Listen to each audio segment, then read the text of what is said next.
Bem, meus irmãos, boa noite novamente. Queria convidar-nos a orar mais uma vez, encerrando nosso momento de intercessão e pedindo ao Senhor pela exposição da sua palavra nessa hora. Feche os olhos comigo.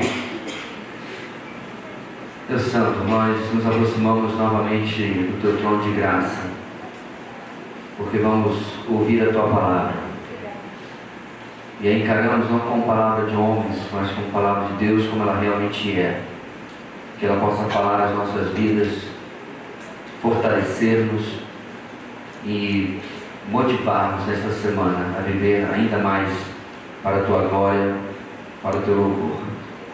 Que Teu Espírito, Deus, fale as nossas vidas, nossas mentes e corações sejam tomados em obediência ao Senhor. É a nossa oração em nome de Jesus. Amém.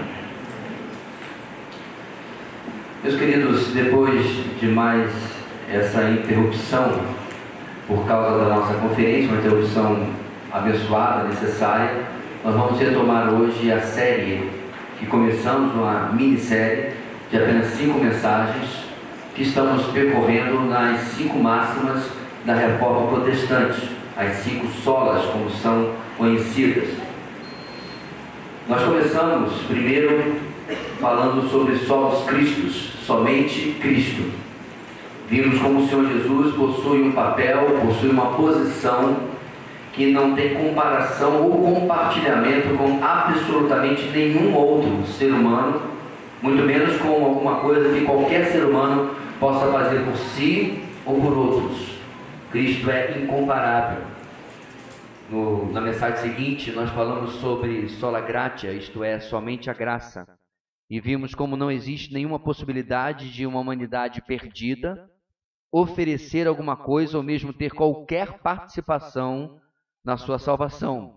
Então, somos salvos unicamente pela graça de Deus, por seu favor imerecido por homens, por nós, pecadores e rebeldes, mas que por esta graça somos transformados em filhos amados. Estas foram a nossa primeira e segunda mensagem. Nós também aprendemos que as 5 solas não foi algo que alguém reuniu para fazer um marketing, um slogan, mas faz parte da mensagem defendida principalmente depois da Reforma Protestante em 31 de outubro de 1517.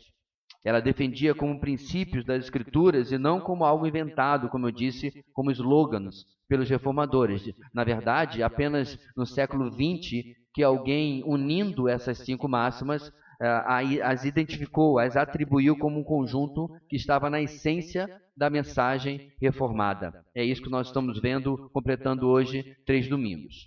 Nos domingos anteriores, nós começamos partindo do texto de Efésios capítulo 1, de 3 a 14, para onde peço a sua atenção, para nós lermos mais uma vez uma só voz. Efésios capítulo 1, versículo 3 até o versículo 14. E eu convido você a olhar ao lado e ver se alguém precisa novamente acompanhar-lhe na leitura desse texto.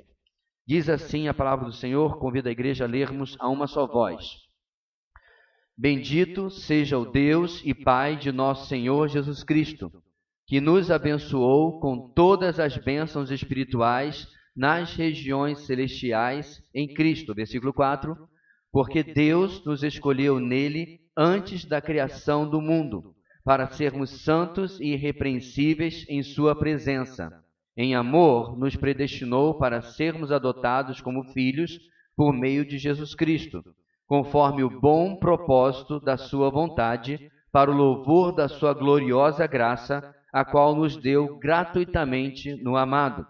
Nele temos a redenção por meio do seu sangue, o perdão dos pecados, de acordo com as riquezas da graça de Deus, a qual ele derramou sobre nós com toda sabedoria e entendimento, e nos revelou o mistério da sua vontade, de acordo com o seu bom propósito que ele estabeleceu em Cristo, isto é, de fazer convergir em Cristo todas as coisas, celestiais ou terrenas, na dispensação da plenitude dos tempos.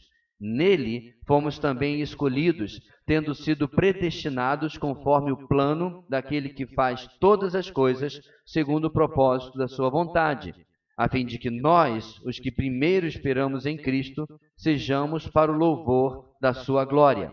Quando vocês ouviram e creram na palavra da verdade, o evangelho que os salvou, vocês foram selados em Cristo com o Espírito Santo da promessa, que é a garantia da nossa herança até a redenção daqueles que pertencem a Deus para o louvor da sua glória. Solos Christus, sola gratia, sola fide. Hoje, como terceira sola, nós vamos falar de somente a fé. Nas duas mensagens anteriores, nós lemos um documento chamado a Declaração de Cambridge, que gira exatamente ao redor das 5 solas. Eu queria ler a primeira parte, depois vai ser projetado a segunda parte, e para os irmãos acompanharem. Ela começa assim: a justificação é somente pela graça, somente por intermédio da fé, somente por causa de Cristo. Este é o artigo pelo qual a igreja se sustenta ou ela cai. É um artigo muitas vezes ignorado, distorcido ou por vezes até negado por líderes, estudiosos e pastores que professam ser evangélicos. Embora a natureza humana decaída sempre tenha recuado de professar sua necessidade da justiça imputada de Cristo, a modernidade alimenta as chamas desse descontentamento para com o evangelho bíblico. Já chegamos a permitir que esse descontentamento dite a natureza de nosso ministério e o conteúdo de nossa pregação. Muitas pessoas ligadas ao movimento do crescimento da igreja acreditam que um entendimento sociológico daqueles que vêm assistir aos cultos é tão importante para o êxito do evangelho como o é a verdade bíblica proclamada. Como resultado, as convicções teológicas frequentemente desaparecem, divorciadas do trabalho do ministério.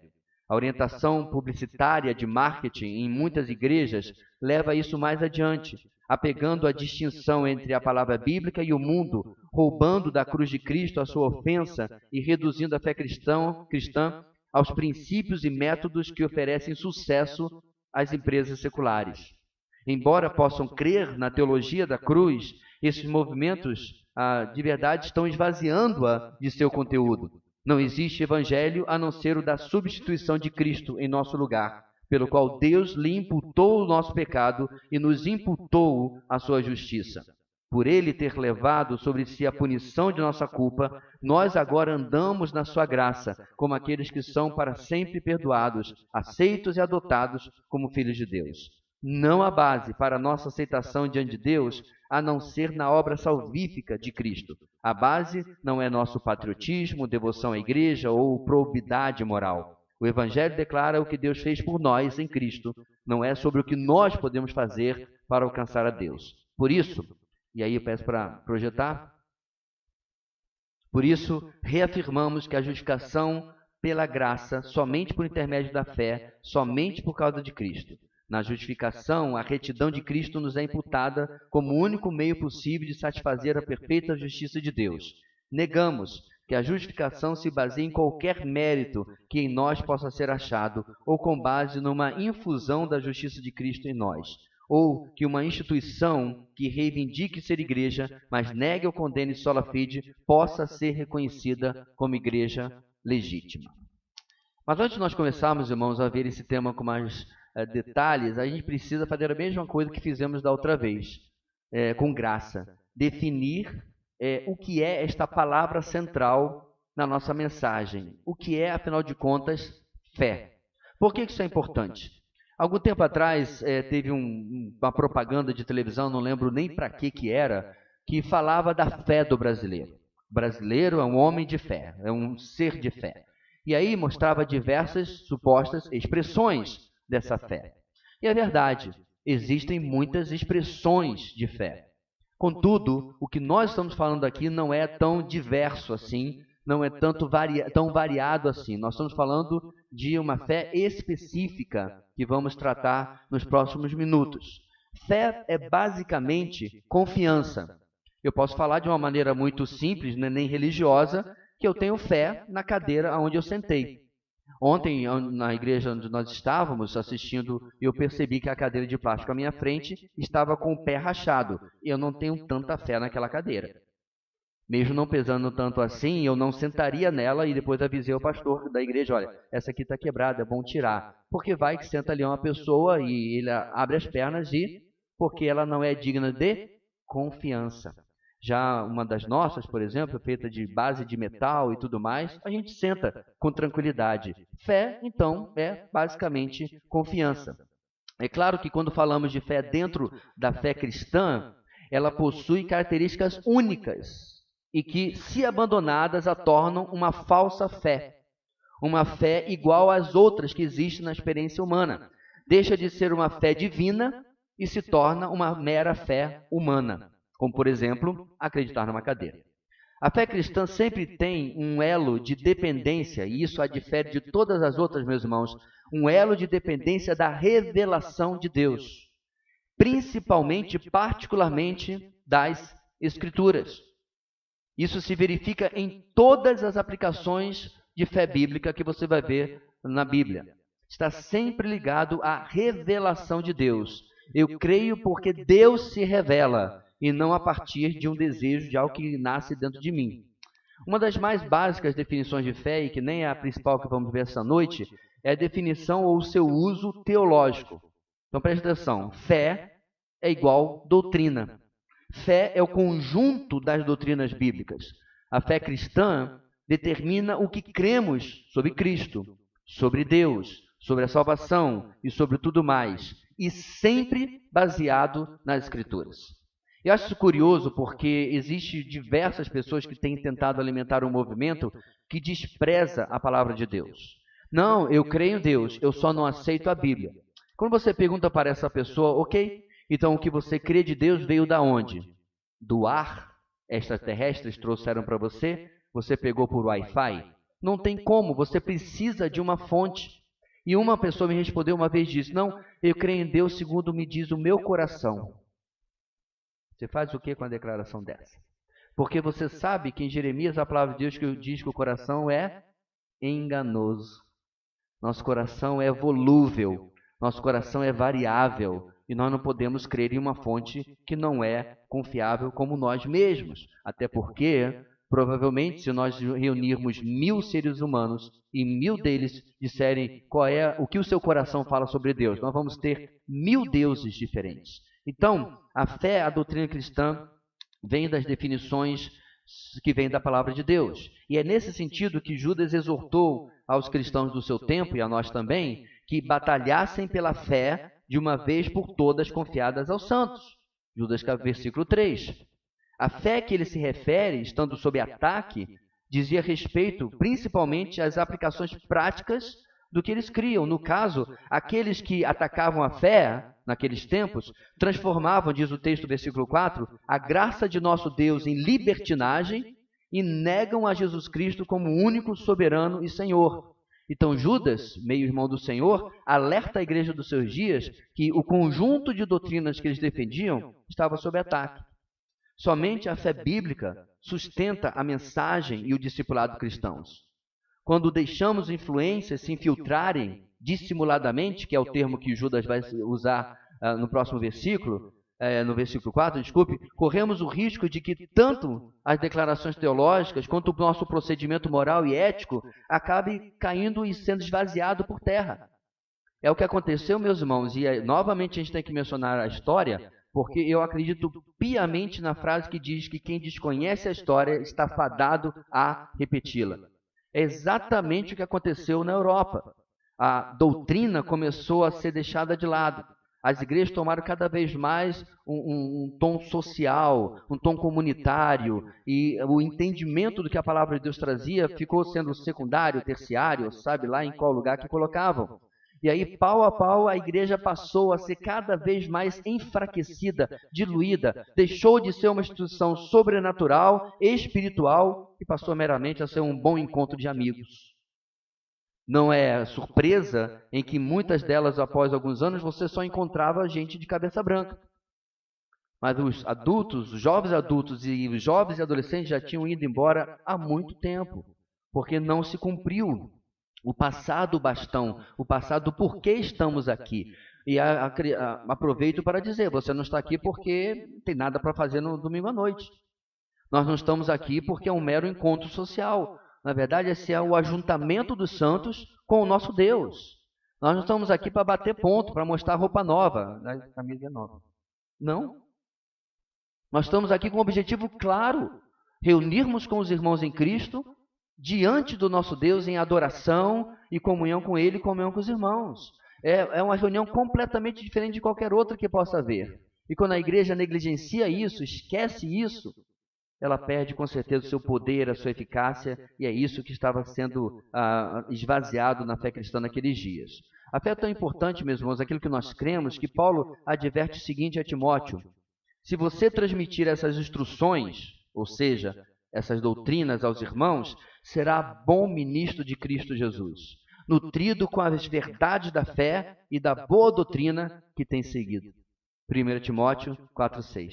Ou seja, Paulo dá instrução para o jovem pastor Timóteo que, em lugar de fazer festa social, em vez de fazer São João com Cristo, em vez de fazer bazar na igreja, de fazer, enfim, todo esse gourmet, todo esse glacê, o que ele deveria fazer? Prega a palavra. Esse é o papel, irmãos, fundamental do pastor de uma igreja. Não é ficar fazendo encontros sociais, mas fortalecer a nossa confiança, a nossa fé, firmada naquilo que nós cremos a respeito do nosso Deus, revelado nas Escrituras. Em outras palavras, na nossa teologia.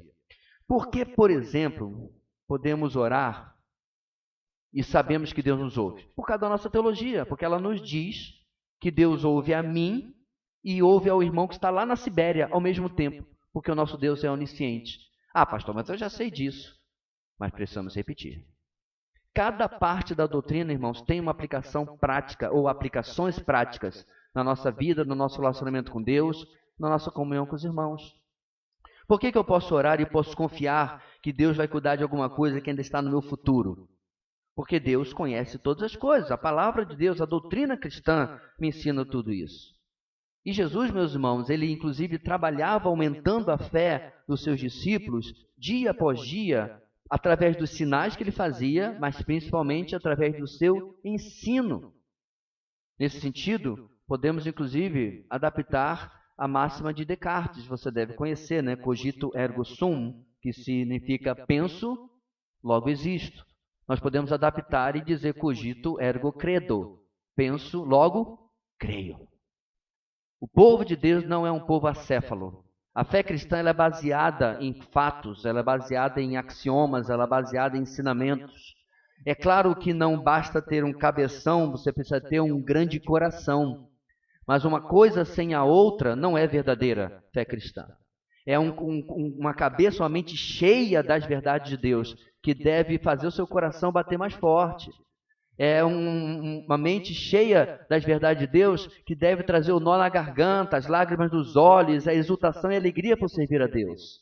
Não umas coisas vazias, porque o louvor foi agitado, porque o irmão falou um testemunho muito tocante. Essas coisas têm o seu lugar, não tão importantes, mas quando nós pensamos em fé, é uma fé que vem das verdades que inundam a nossa vida e nos movem a uma ação. Porém, meus irmãos, o sentido no qual nós aplicamos mais ainda fé na máxima sola fide, somente a fé, é o sentido pelo qual os reformadores defendiam e que estava sob ataque quando a reforma aconteceu por causa da igreja romana. Se você lembra da história, a igreja estava tirando a fé exclusivamente em Cristo, e essas pessoas estavam começando a colocar a sua fé em todo tipo de substituto. Na nossa viagem, inclusive quando estivemos no Vaticano ou em várias outras igrejas, haviam urnas com ossos humanos, que supostamente eram de santos, irmãos do passado. E as pessoas iam e passavam muito tempo ali rezando para um bando de ossos. A busca por relíquias na Idade Média era algo que os nobres tentavam competir um com o outro, quem tinha o maior relicário. Alguém publicou certa vez que tinha tanta lasca da cruz de Cristo que dava para construir a Arca de Noé. Porque, obviamente, eram só pedaços de madeira. Quem não consegue uma lasca de madeira? Coisa mais simples do mundo. Meu quintal tem um monte. Alguém fazia uma lasca de madeira, e vendia, porque era um pedaço da cruz de Cristo. Se juntasse todos os pedaços, como eu falei, dá para montar de novo a Arca de Noé, um grande barco de madeira. E as pessoas confiavam nessas coisas. E a gente não precisa ir muito longe, não precisa ir lá no século XVI ou anteriormente, a reforma, para ver isso. Aqui mesmo em Nazaré, no Pará, não é isso? As pessoas se degladiam para segurar em um pedaço de corda, porque acreditam que aquele sacrifício vai lhes trazer algum benefício, alguma graça da parte de Deus. Ou seja, a fé supostamente cristã está sendo colocada no lugar errado. Agora, para dizer, meus irmãos, que a gente não está só apontando para o outro lado, isso acontece no arraial evangélico também. Ou nós não somos o povo do copo de água na geladeira. Desculpa, geladeira tem, na televisão. Errei o eletrodoméstico. Não é isso? Nós somos reconhecidos? Eu sei que eu e você não fazemos. Mas não é isso que o povo fica dizendo, ou igualando com o comportamento evangélico? Teve um grande problema quando saiu as televisões de tubo, ficou só TV, né? Tela plana, né? Teve que fazer uma adaptadora para botar ali o copo de água. Quantas vezes, meus irmãos, o dízimo tem sido usado como fonte, ou dízimo ou oferta, se você preferir, que vai trazer algum benefício para a sua vida? Uma fé que está sendo deturpada, uma fé que está sendo colocada em objetos e às vezes inclusive em pessoas. Numa igreja de São Paulo, certo? Onde tem um casal lá que engana o povo, as pessoas estavam literalmente, a esposa, né? Estava sentada num tipo de trono, ok? Com o pé bem aqui na beira do palco, e as pessoas vinham beijar os pés dela e colocar o dinheiro ali. Gente, todo tipo de coisa esquisita já foi feito em nome da fé, mas não da fé bíblica, mas não da fé verdadeira. Não da fé que nós estamos falando aqui. A fé que nós estamos falando, meus irmãos, merece a seguinte formulação: a salvação é pela graça, mediante ou por meio da fé, unicamente. Se a graça é o agente, a fé é o acionador desse agente. E sem ela é impossível agradar a Deus, como diz o texto de Hebreus. Por conseguinte, quando abandonamos ou mesmo dividimos com qualquer objeto ou criatura a nossa fé, Deus está sendo mais do que desagradado, Ele está sendo ofendido. Porque, meus irmãos, nunca existiu uma coisa ou um ser que mereça este tipo de fé sobrenatural, além do nosso Deus. Nunca existiu e nunca existirá. Nós precisamos lembrar como que a fé está ligada à pessoa do nosso Deus, à confiança, ao currículo do nosso Deus, que nós conhecemos através da sua palavra. O texto que nós lemos no começo, nós destacamos as duas solas anteriores nele, e nós vamos voltar agora, então, a Efésios capítulo 1. E hoje eu queria destacar o verso 13 de Efésios capítulo 1. O texto diz: quando vocês ouviram e creram na palavra da verdade, o evangelho que os salvou, vocês foram selados em Cristo com o Espírito Santo da promessa. A fé que estamos vendo hoje está contida, é óbvio, na palavra ou no verbo crer, presente no verso 13. Paulo havia falado, irmãos, no verso anterior, no verso 12, o seguinte: que nós, os que primeiro esperamos em Cristo, sejamos para o louvor da sua glória. E aí, depois do verso 14, ele fala novamente, ele volta novamente em para o louvor da sua glória. Calma que eu não estou me antecipando, né? Porque você conhece as 5 solas, nós vamos tratar com mais detalhe desse trecho em outra mensagem, em outro domingo. Mas preste atenção como tudo que Deus está fazendo em nós, para a sua glória, passa por um processo. Paulo relembra que aqueles irmãos primeiro ouviram a palavra da verdade. É como o texto vai dizendo. Eis aqui, meus irmãos, ecoando o que ele vai escrever aos Romanos, no capítulo 10, versículo 17. Consequentemente, a fé vem por si ouvir a mensagem, e a mensagem ouvida mediante a palavra de Cristo. Ou seja, jamais sequer 1 miligrama de fé aconteceu sem, que já vemos falando desde o começo da mensagem, a revelação de Deus. É interessante, irmãos, porque a revelação geral, isto é, a natureza, a criação, ela também gera fé. Mas ela é uma fé incompleta. Porque o ser humano, quando contempla a beleza da criação, ele deve chegar à seguinte conclusão: existe um Criador. Porém, apenas a revelação específica de Deus mostra quem é esse Criador. Essa é a diferença. precisamos conhecer esse Criador e o seu plano redentivo através da sua revelação específica, que é a palavra de Deus. E essa revelação está mencionada no nosso texto de Efésios, isto é, a palavra de Deus, que trouxe o Evangelho ao conhecimento daqueles irmãos e de nós também. É assim que a fé é suprida na nossa vida. Vez após vez, pessoas têm atacado a palavra de Deus, sua posição insubstituível, mas sem ela não existe fé. Conta-se que Martinho Lutero, durante um período do início da reforma, ele orava constantemente por mais fé. Estava sob ataques, sua vida estava em perigo, então ele pedia que ele não duvidasse e aumentasse a sua fé. Um belo dia ele leu o texto que eu acabei de mencionar, Romanos 10, 17, e aí ele parou de orar por fé e ele fez o quê? Passou a ler mais da palavra de Deus. É por isso que este pastor insiste tanto na sua vida devocional, insiste tanto que você não perca uma mensagem, insiste tanto que você leia bons livros, porque somos constantemente, meus irmãos, alimentados por elementos da anti-fé, quer seja em filmes, quer seja em vídeos, quer seja em conversas.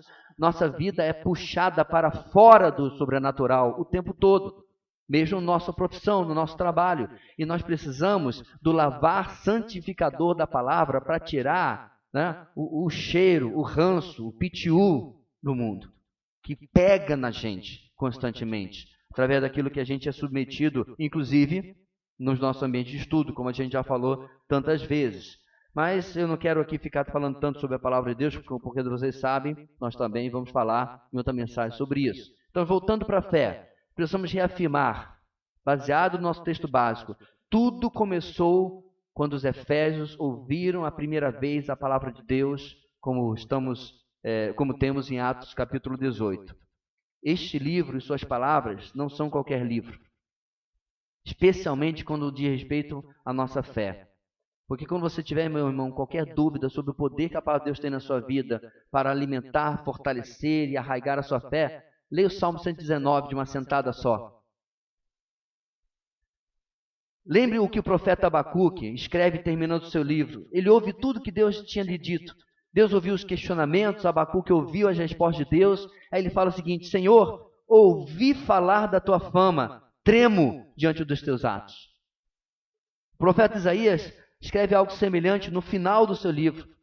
Não foram as minhas mãos, diz o Senhor, que fizeram todas essas coisas e por isso vieram a existir? Pergunta o Senhor. Aí ele completa: a este eu estimo, ao humilde e contrito de espírito, que treme diante da minha palavra. E de novo, eu não estou antecipando mais uma sola, não. Tudo isso é feito, meus irmãos, porque eu criei. Abacuque creu, Isaías creu, e por isso a palavra de Deus fez a sua tarefa.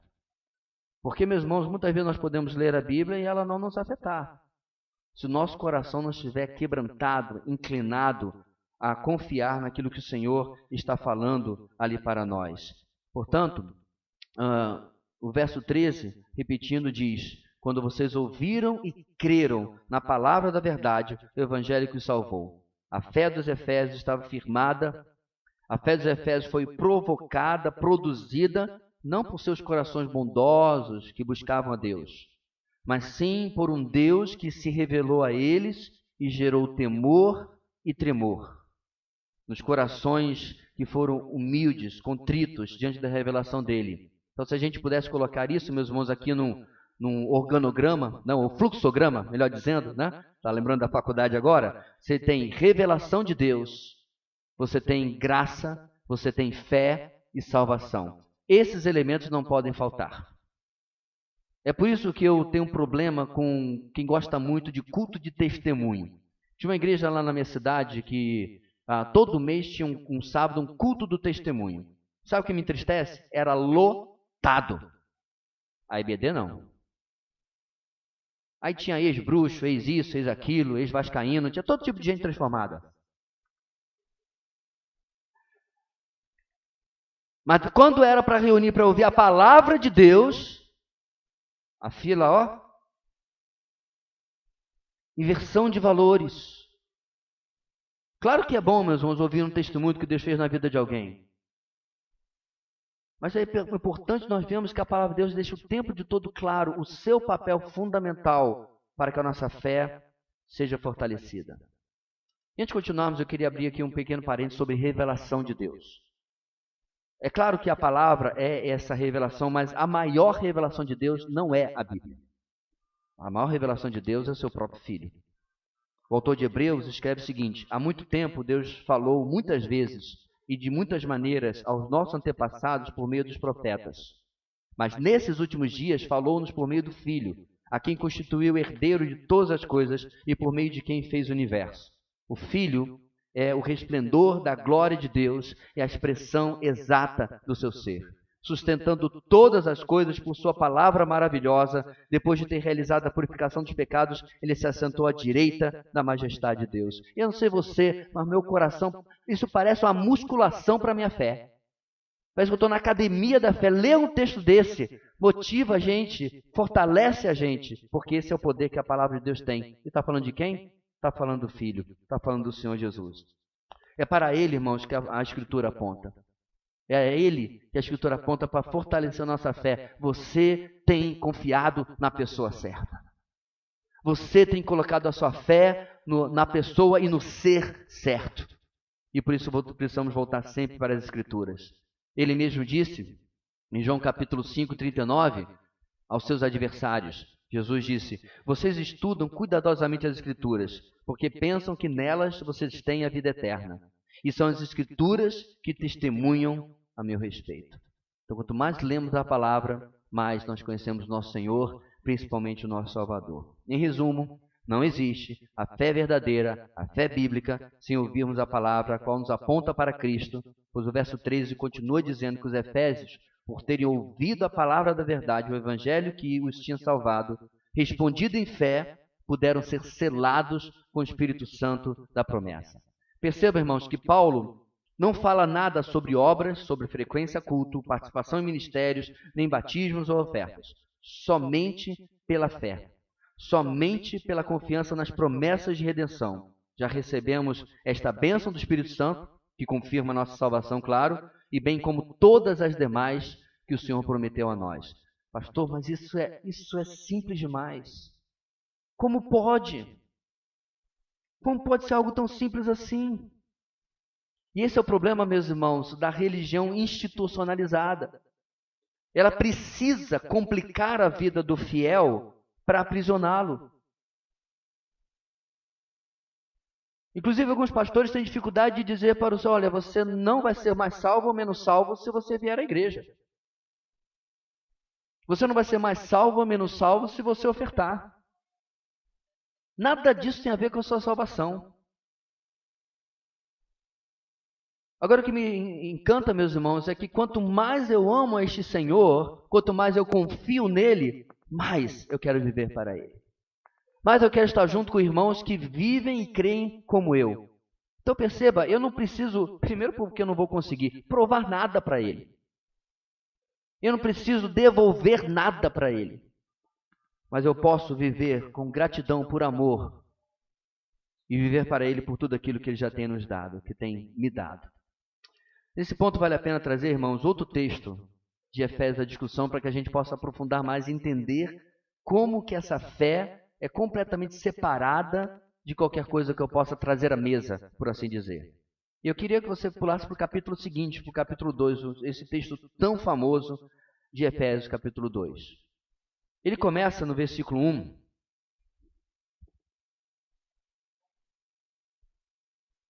Declarando a nossa situação perdida e miserável em morte espiritual. Vocês estavam mortos em suas transgressões e pecados, declara Paulo. Em seguida, ele explica como éramos reféns do mundo, de Satanás e da nossa natureza pecaminosa, ou seja, da carne, nesta ordem. Isso está nos versículos 2 e 3. Continue acompanhando e veja que nos versos 4 e 5 depois, somos surpreendidos inicialmente pelo todavia mais maravilhoso que existe nas Escrituras. Versículo 4 diz: todavia, Deus, que é rico em misericórdia, pelo grande amor com que nos amou, olha só, perdidos, reféns do mundo, de Satanás e da carne, todavia, Deus, que é rico em misericórdia, nos amou. E por causa disso, ganhamos vida pela graça de Deus, somente pela graça, como inclusive nós vimos na mensagem anterior. E aí chegamos aos versos 6 e 7. Eles nos dizem sobre consequências de sermos alcançados por tão rica graça. 6 e 7 é só bênção. E aí, finalmente, irmãos, chegamos ao verso 8. O verso que eu creio todo cristão, se não tem, deveria ter decorado.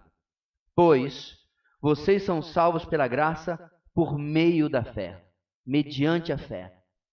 E isso não vem de vocês, é dom de Deus. Percebam, irmãos, que não é apenas a graça que é dom de Deus, mas a fé também. Não apenas Deus nos salva sem merecimento algum, mas Ele nos provê o meio pelo qual somos salvos. Muitos querem tomar essa parte que diz não vem de vocês, que é dom de Deus, como significando apenas a salvação pela graça. Mas como bons cristãos, eles não vão discutir que realmente a graça é um dom de Deus. Não vão tirar isso. Mas não aceitam a segunda parte, de que isso inclui a fé, porque não compreendem, meus irmãos, o quão depravado é o coração humano. Não prestaram atenção ao ler, por exemplo, Romanos capítulo 3, quando Paulo fala que o homem não busca a Deus.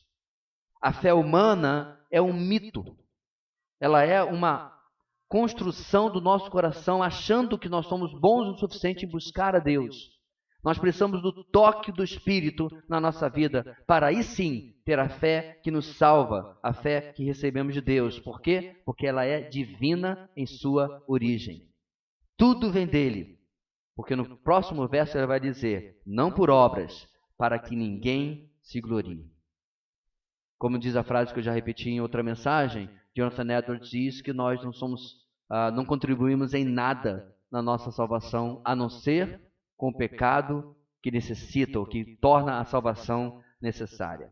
Portanto, meus irmãos, não se trata de uma obra meritória, não se trata de um produto da retidão humana, porque tal coisa não existe. A fé é um instrumento, um gesto de posse, é um estender de mão para o qual Deus nos move.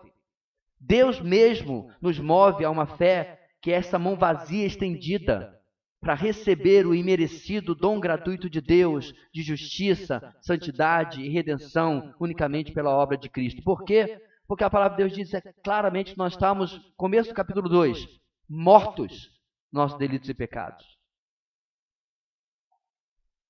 Morto não reage.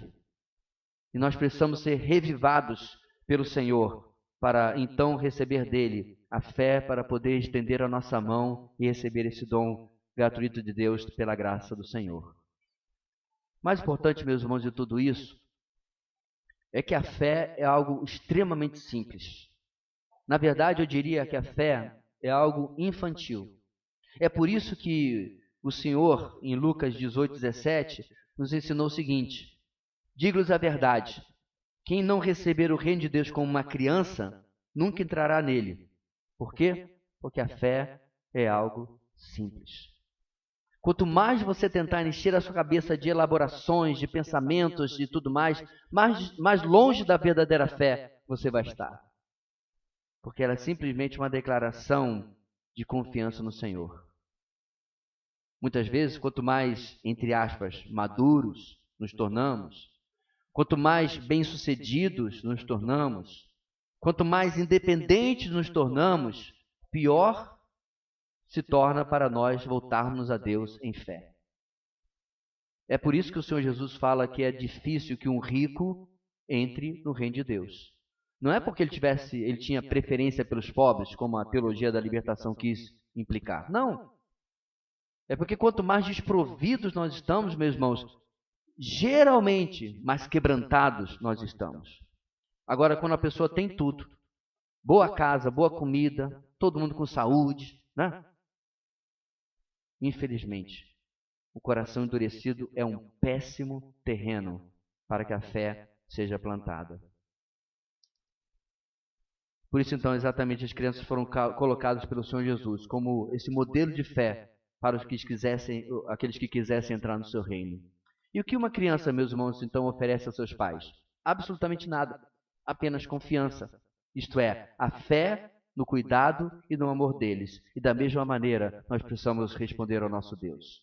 No Antigo Testamento nós temos um homem que é chamado pai da fé. E se você perceber, meus irmãos, a fé de Abraão era uma fé infantil, era uma fé de criança. Porque, meus irmãos, ele morava em uma cultura pagã, ele não tinha nem perto do conhecimento de Deus que eu e você temos. Deus aparece para ele em Gênesis capítulo 12, faz uma promessa, depois ele repete essa promessa em Gênesis capítulo 15, e aí nós encontramos no versículo 6 o seguinte: Abrão creu no Senhor e isso lhe foi creditado como justiça. Ele ouviu 3 frases.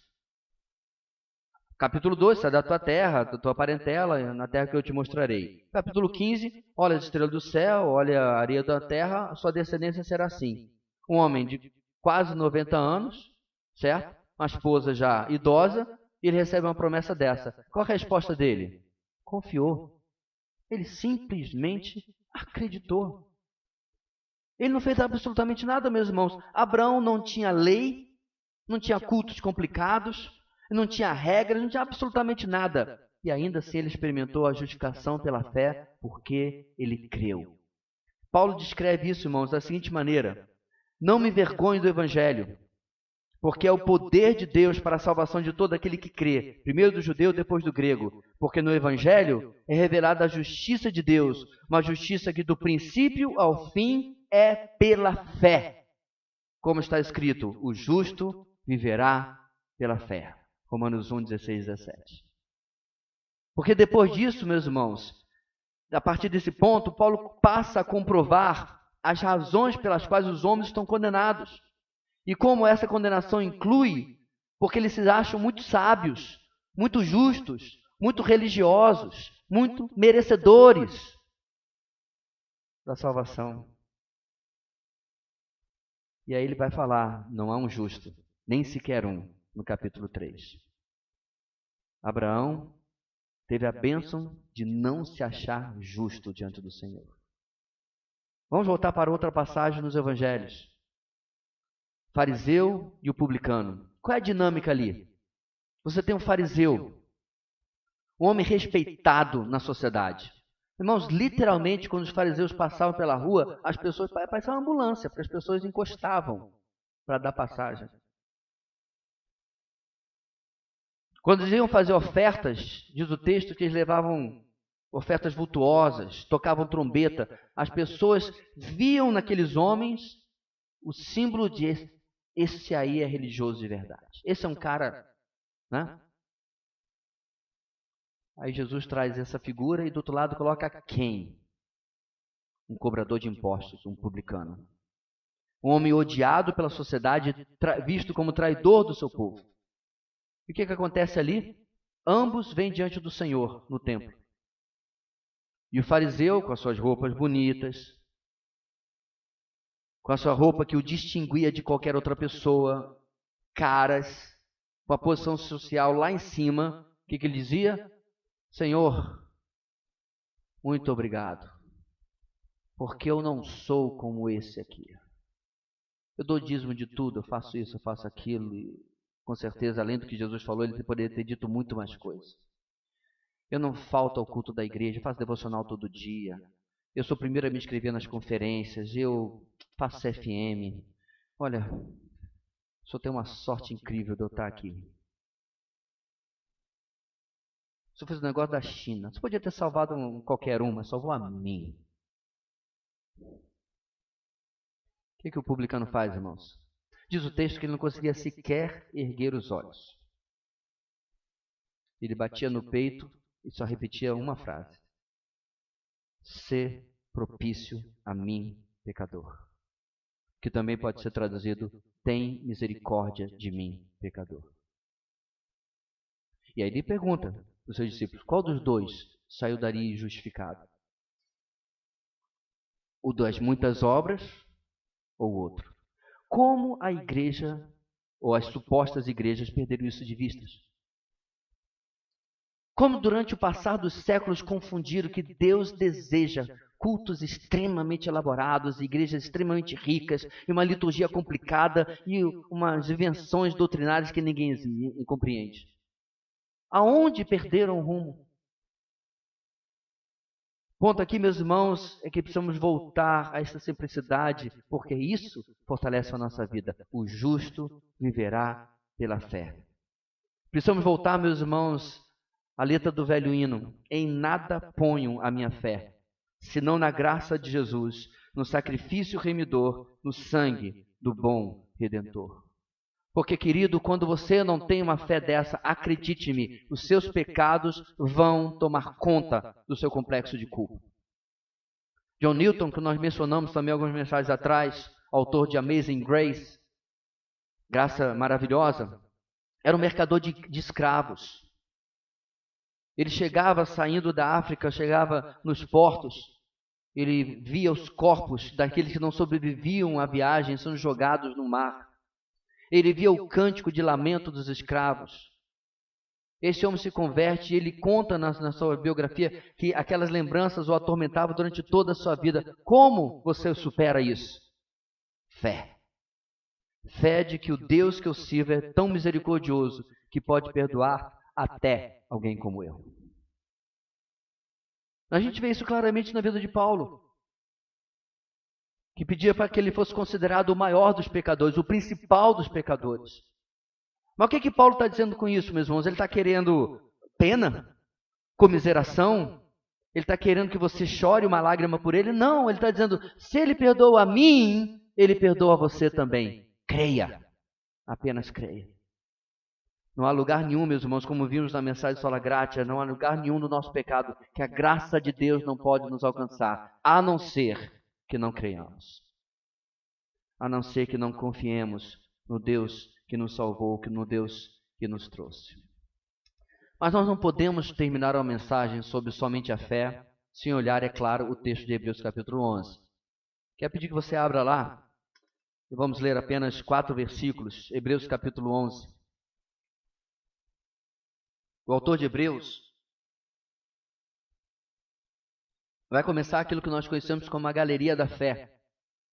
Alguns gostam de chamar da galeria dos heróis da fé, de uma forma ou de outra. Ele vai começar no capítulo 11, versículo 1, 2 e 3, depois pulamos para o 6, dizendo o seguinte: Ora, a fé é a certeza daquilo que esperamos e a prova das coisas que não vemos.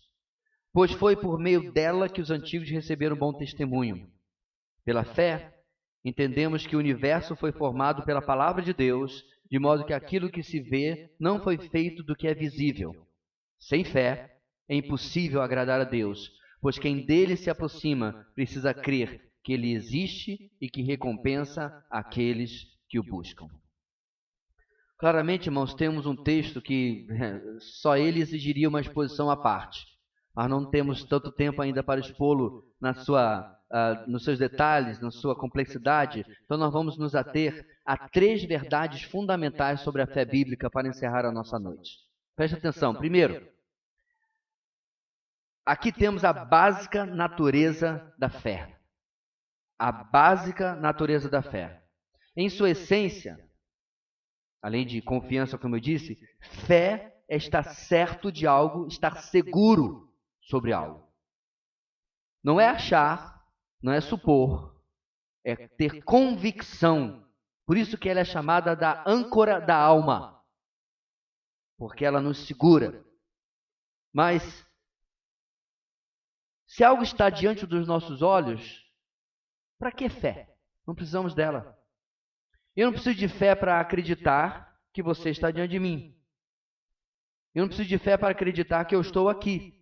Esse é um fato, é uma realidade, é algo palpável. Eu não preciso de fé. Eu já sei que está ali. A fé seria dispensada. Por isso, meus irmãos, a essência básica da natureza da fé é que ela trabalha com o invisível. Ela trabalha com o invisível porque a sua essência é invisível ou o seu tempo não nos é visível. Isto é, trabalha com a essência do invisível como, por exemplo, o nosso Deus, que nós não podemos ver. Nós o adoramos, nós o servimos, nós o amamos, nós oramos, nós conversamos com Ele, nós cantamos, não é isso? Eu falei hoje com Jesus, Ele é meu amigo, mas eu não estou dizendo que Jesus fez uma aparição lá em casa, o que obviamente eu ficaria provavelmente muito assustado, e dias sem conseguir sequer falar, mas isso não aconteceu. Então, na essência, eu estou me relacionando com alguém invisível. O problema é que muitos acham isso um obstáculo. Não para a fé. Mas a fé também trabalha, meus irmãos, naquilo que é invisível por causa do tempo. Porque ela trabalha com o futuro e trabalha com o passado. A fé trabalha nas promessas que vão se cumprir e é fortalecida pelas promessas que já se cumpriram. Então veja bem, meus irmãos, por que eu posso confiar, por exemplo, que Jesus vai vir? Porque foi prometido pelos seus santos profetas durante séculos que ele viria, e ele de fato veio, e nem o pior ateu consegue negar isso, porque é fato histórico. Ele pode negar que ele é Deus, ele pode não acreditar que ele é Deus, mas ele não consegue negar. Quando você vê um ateu negando que Jesus existiu, você pode saber que você está diante de um apedeuta, de uma pessoa que não estuda, uma pessoa ignorante. Porque um ateu que no mínimo estuda vai olhar para ele e dizer assim, você está doido, é? Porque está na história secular que um homem chamado Jesus viveu de fato na Galileia, na Judéia, do primeiro século. Então isso é inegável. A questão é que nós olhamos para o passado mais do que apenas um personagem histórico, mas tudo aquilo que ele pregou, tudo aquilo que ele viveu. Por exemplo, nós não vimos a deslumbrante cena da criação, mas o que o texto diz? A fé é a prova das coisas que não vemos. Nós não vimos, meus irmãos, a horrenda cena da crucificação, nós temos a narrativa na Bíblia, mas nós cremos. Nós não vimos a maravilhosa cena da ressurreição, mas nós temos confiança, nós temos comprovação textual, comprovação histórica de que isso realmente aconteceu. Por quê? Porque um monte de gente morreu por esta verdade. Eles não morreriam para sustentar uma mentira de que ele tivesse realmente voltado do inferno, voltado da morte e voltado para a vida. Perceba, meus irmãos, que o incrédulo, o cético, o que não crê, precisa de provas, como por exemplo, o nosso querido irmão Tomé. Se eu não vir as marcas no seu pulso, na sua mão e no seu lado, eu não crerei. Qual foi a resposta que Jesus deu a ele? Bem-aventurado aquele que não viu e creu. Eu. Você. Porque a fé verdadeira é a prova daquilo que nós não vemos. Porque, meus irmãos, por milênios, milhões de filhos de Deus têm tido essa fé como prova que dispensa exigências visíveis. Essa é a essência da nossa fé. Não porque são crédulos, não porque são ingênuos, não são porque são fáceis de enganar, mas porque penso, logo creio, mesmo nas coisas que estão no meu passado. Então, portanto, meus irmãos, esse texto mostra para a gente, primeiro, a natureza básica da nossa fé. Segunda verdade fundamental sobre a fé: a honra que acompanha a fé. A fé é um exercício que gera recompensa. Ela não passa desapercebida. Abraão creu em Deus e isso lhe foi creditado para a justiça. Fé sempre vem acompanhada de recompensa. Olha o texto. Por meio dela, ou seja, da fé, os antigos receberam bom testemunho. Isto é, por meio da fé, o que eles fizeram foi atestado como digno. Não por suas ações, mas porque creram, porque acreditaram, é que estão nessa lista que começa aqui no capítulo 11, infindável. É por isso que eles são chamados heróis da fé. E mais ainda, meus irmãos, de uma forma ou de outra, quer sejam nossas vidas terrenas ou depois na eternidade, diz o texto, quem de Deus, quem dele se aproxima, precisa crer que ele existe e que recompensa aqueles que o buscam. Perceba, meus irmãos, jamais ficará de mãos vazias aquele que deposita toda a sua fé, toda a sua confiança, toda a sua certeza em Cristo Jesus. Quer seja para andar sobre as águas, quer seja para ter a sua filha ressuscitada dos mortos, quer seja para ter os seus olhos abertos de uma cegueira desde a infância, quer seja para ter o seu nome escrito no livro da vida, pouco importa. Ninguém que deposita a sua fé no nosso doce e amável Senhor será rejeitado por Ele ou ficará sem recompensa. A fé está sempre atrelada em que Deus vai devolver a sua confiança com alguma coisa, a começar com a salvação. Se somos salvos pela graça mediante a fé, o efeito imediato disso é que o nosso nome está escrito no livro da vida do Cordeiro desde antes da fundação do mundo, da onde absolutamente ninguém pode apagar. Terceira e última verdade fundamental da fé. A fé define nossa forma de ver a nossa própria realidade. Ela interpreta a realidade para nós.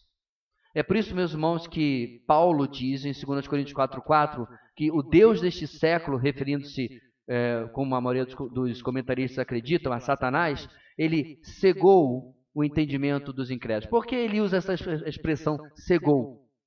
Porque ele não consegue enxergar a realidade como ela realmente é. Ela não consegue ver aquilo que realmente está acontecendo.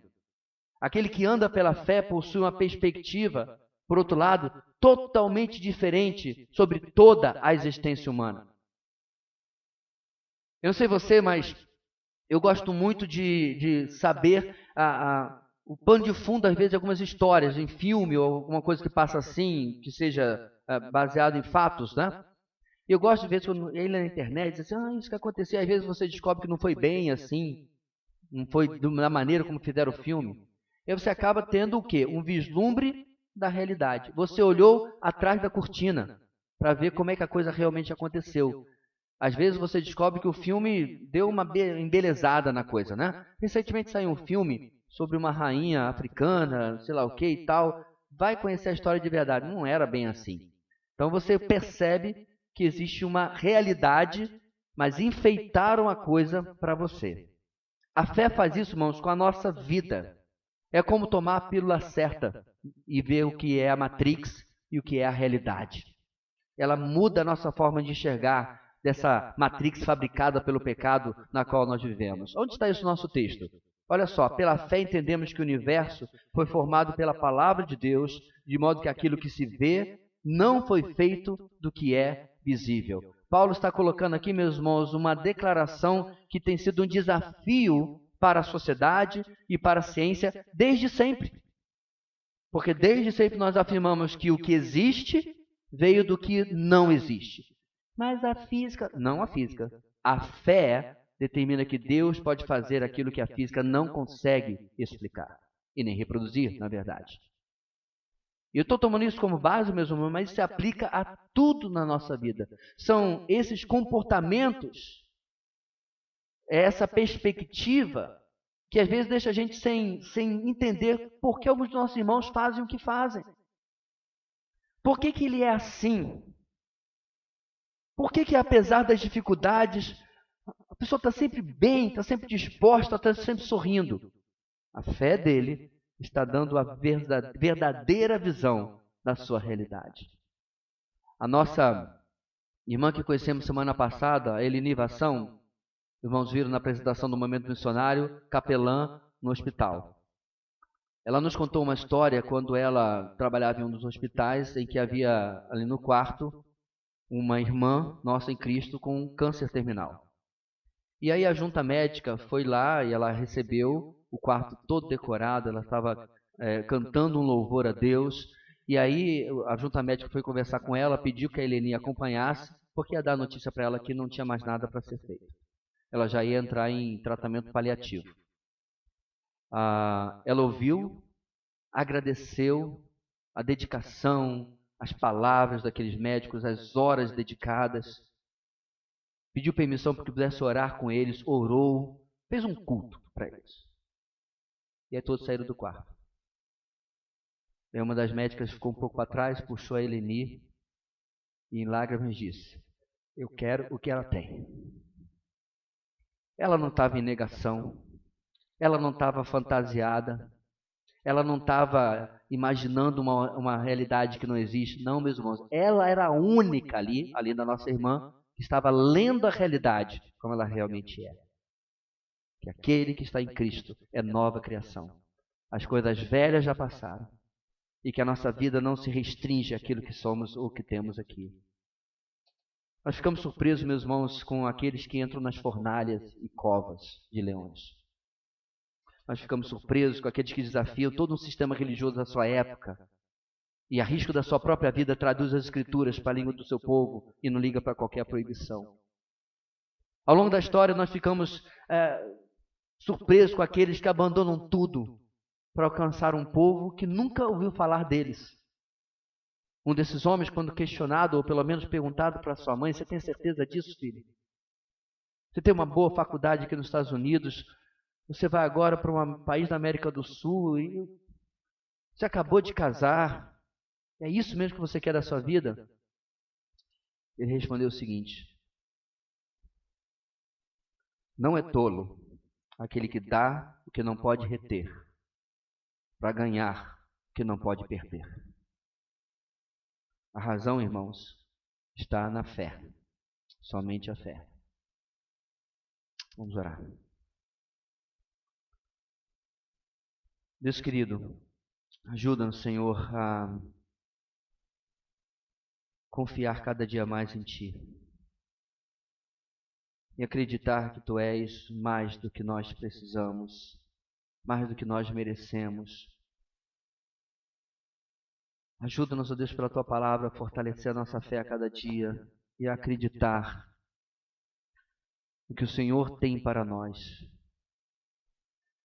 Que a nossa vida, a nossa realidade seja baseada nesta fé. É só o que precisamos.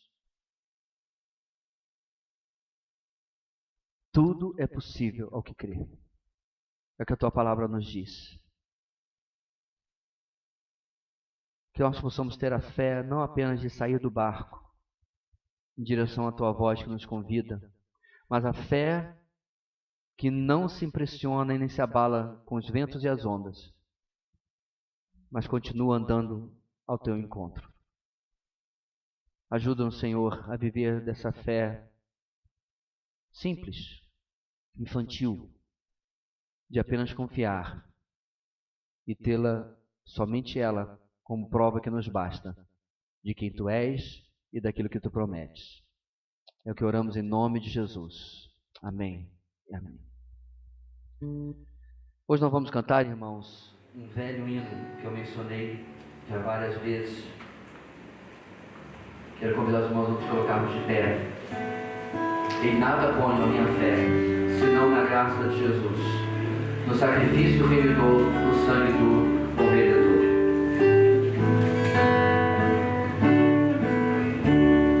Em nada ponho a minha fé, senão na graça de Jesus, no sacrifício remidor, no sangue do bom Redentor. A minha fé e o meu amor estão firmados no Senhor, estão firmados no Senhor.